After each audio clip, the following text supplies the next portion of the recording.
Genuine Truth here, and it's time for another episode of Otaku Evolution. Today I'll be looking at an extremely underrated 26-episode TV series from 2007, Moribito, Guardian of the Spirit. It once aired on the Adult Swim block, but it didn't make much of a splash, even for me at the time. Upon revisiting it sometime after, however, I began to appreciate the rich world and character development, as well as its production values. Doing these videos has allowed me to revisit old titles and reevaluate how I feel about them, often finding a new appreciation, like I did back when I rewatched this show. It's something many of us either don't have the time or the inclination to do, but it can be very enlightening. Moribito Guardian of the Spirit is based off the first of several novels in the Moribito series by Naoki Uehashi. It not being a particularly hefty tome, the TV series is an expansion of an adaptation, filling in further details. Produced by Production IG, the show was first picked up by Geneon, but after they went under, the rights transferred to Media Blasters. It has since been picked up by Viz Media, so yeah, it's been passed around. This sprawling fantasy is set in what seems to be an alternate Heian period Japan, in a land called Shin Yogo, which is ruled over by the Mikado, an old term for the Emperor of Japan. A great Mikado, virtuous man, when he to rule our land began, resolved to try a plan whereby young men might best be steadied. The story begins when a spear-wielding woman bodyguard named Balsa, hailing from the country of Kanbal, arrives in Shin Yogo to visit old friends. After rescuing the second prince from drowning in raging waters, she is taken to the palace for rewarding. However, once there, she's given a solemn mission to protect the young prince Chagum with her life, to escape the palace as his life is in danger. The Mikado believes that Chagum is possessed by a water demon and must be sacrificed for the sake of the country to prevent a great drought. Balsa reluctantly flees with the prince, both of their lives irrevocably altered. The two have to avoid capture by the Mikado's specialists, faking their deaths so they can find some kind of quiet life. But it becomes clear that some sort of spirit lives within the boy, and Balsa needs assistance from her allies to resolve a matter that predates the founding of the country itself, and involves the world's opposite, the spirit realm of Nayug. Balsa herself was taken in by an adult who fled with her from her home, a man named Jigoro, who was a friend of her biological father. Jigoro basically raised Balsa to adulthood, as they evaded a different king's men, but her new guardian had no choice but to fight and kill them. Because of that, Balsa has sworn to save the lives of 8 people, and Chagum is the final one. Balsa is a strong, somewhat stern and stoic woman, not without her warmth, but always prepared for a fight. And she knows her stuff like few do, fighting several highly trained soldiers single-handedly to protect the prince and the spirit egg within him. There are several very well done action scenes in the show displaying her prowess, though she's not invincible and is injured plenty too. Still, I like to think of her as an ancient times Motoko Kusanagi.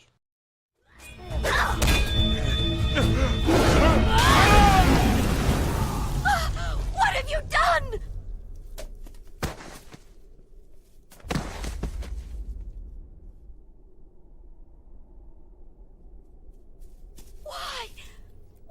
Leave me alone! I am a tiger! And if you get any closer, I'll swallow you as well! Chagum starts out a bewildered, spoiled, but not overly snobbish boy who isn't clued in, but he's fairly observant. He's been ripped from his comfortable home and loving mother to a life of hiding with commoners. He doesn't especially look down on anyone, though. He's just unaccustomed and awkward, and occasionally speaks in a manner that betrays his origin as royalty. But really, he's a sensitive boy who longs to return home someday, though he knows it's become impossible. But he doesn't shirk responsibility. He wants to make himself useful, and after a while becomes a hardy young man with an innate connection to the water spirit within him.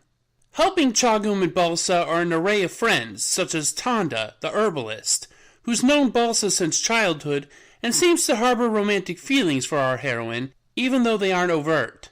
He is useful to have around for all the wounds our spear-wielding protagonist sustains. He's been trained by the shaman, Madame Toragai, who has a lot of knowledge of the spirit realm, but not a lot of social skills. There's also 2 orphan children, Toya and Saya, who do favors for Balsa after she saved their lives once. They're her support network, and she relies on them to gather resources while she protects Chagum. But the palace has its own network of people. Key to the workings of the government are the star readers, diviners who trace the position of the stars and interpret them. The central star reader character is Shuga, the youngest star reader the court's ever seen and Chagum's teacher.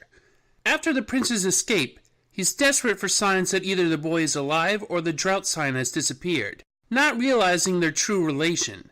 It's he that discovers that the official history of the country is a fabrication to suit the royal family, and tries his best to find the prince to help him. This becomes all the more an important mission after the crown prince Chagum's older brother Sagum's health begins to fail. His condition worsens with the stress of overwork and his brother's presumed death. He loved his brother dearly despite being from different mothers and was hard hit by the loss. He remembered that the diet of these rare birds almost solely consists of a type of frog that can leap incredibly high. So the 2 of us threw in the air nearly every stone we could find. But the bird was unable to bear the weight of the stones.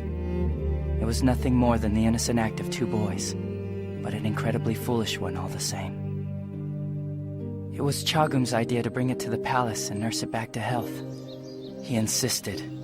Then there's the Hunters, the Mikado's special band of warriors who are tasked with tracking down Chagum and Balsa.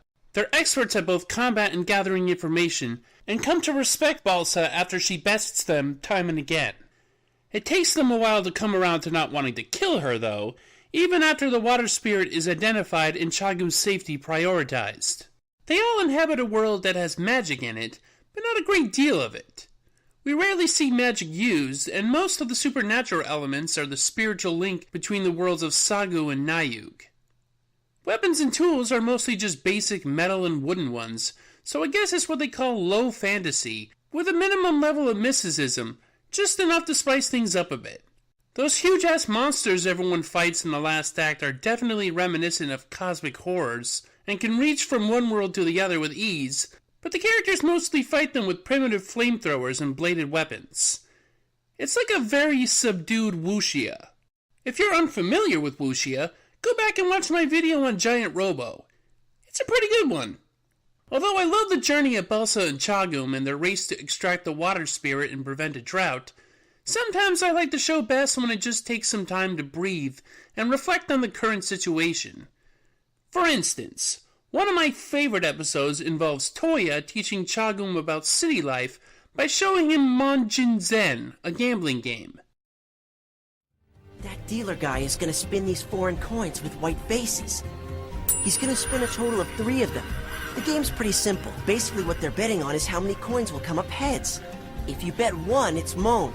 If you bet 2, it's Jean. If all 3 come up heads, that's Zen, and it pays double. But if all 3 come up tails, then it's called House Takes All. And you lose everything. All right, he's gonna spin the 3rd coin next. Any other bets? After a disappointing showing at the game, Toya is upset, but Chagum is skeptical. He spots the subtle actions of the dealers and realizes they've been cheating their customers.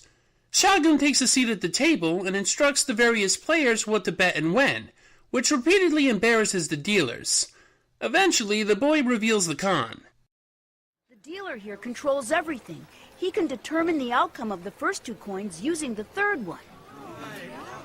When he throws the 3rd coin, you can determine who's going to win by watching what that man is doing with his hands. When he grips his sash with the thumb on top, it signals for a Mon. When he grips it with the thumb tucked into the sash, he's signaling for a Jean. And when he clenches it with his fist, that's a signal for the dealer to throw a Zen. The head dealer decides to challenge Chagum to one last round he'll personally throw the coins for, with the jewel Chagum's mother gave him on the line. Chagum's side of the bet is for the money swindled to be returned to its owners. With some nerves and a little luck, Chagum comes out on top, earning Toya's respect. Sometimes it isn't the fast action scenes or gorgeous scenery shots, or even the palace intrigue and supernatural wonder of the story that justifies it, but lower stakes and smaller scale episodes and moments that reflect the character's temperament and resolve. Chagum might not be nearly as interesting as Balsa, but but you can see him mature into a bolder, wiser young man. Balsa, I still want to live, I do. But I'm gonna have to put myself in fate's hands. I can't be selfish simply because I want to live. Especially not if it means losing you and Yogo's millions of citizens. Please, listen to me. All of you must stop fighting at once. I must do this. It's my fight, not yours. Chagum.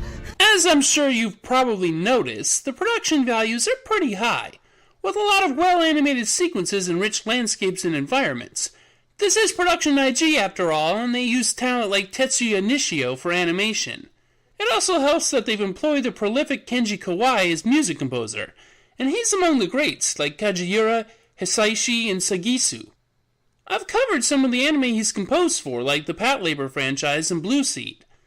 But he's also done a lot for Ghost in the Shell, the soundtrack for Eden of the East, and most recently the music for Mob Psycho 100. He imbues the Moribito soundtrack with a sense of grandness and tension by blending natural and unnatural sounds, a more traditional sounding style with some more contemporary elements. And, of course, Japanese folk sound.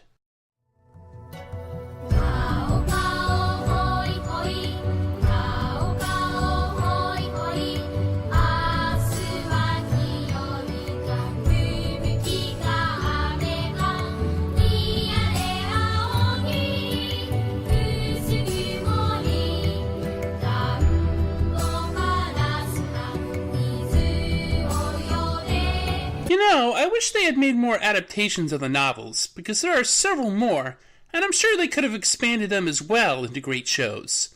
Looking at some of the synopses, there's plenty to work with, and I bet we'd get a bit more of the spirit realm that was only touched on here.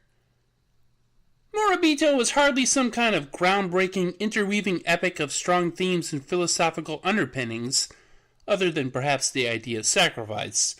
But it is a well-constructed tale in a textured, lived-in world with memorable characters.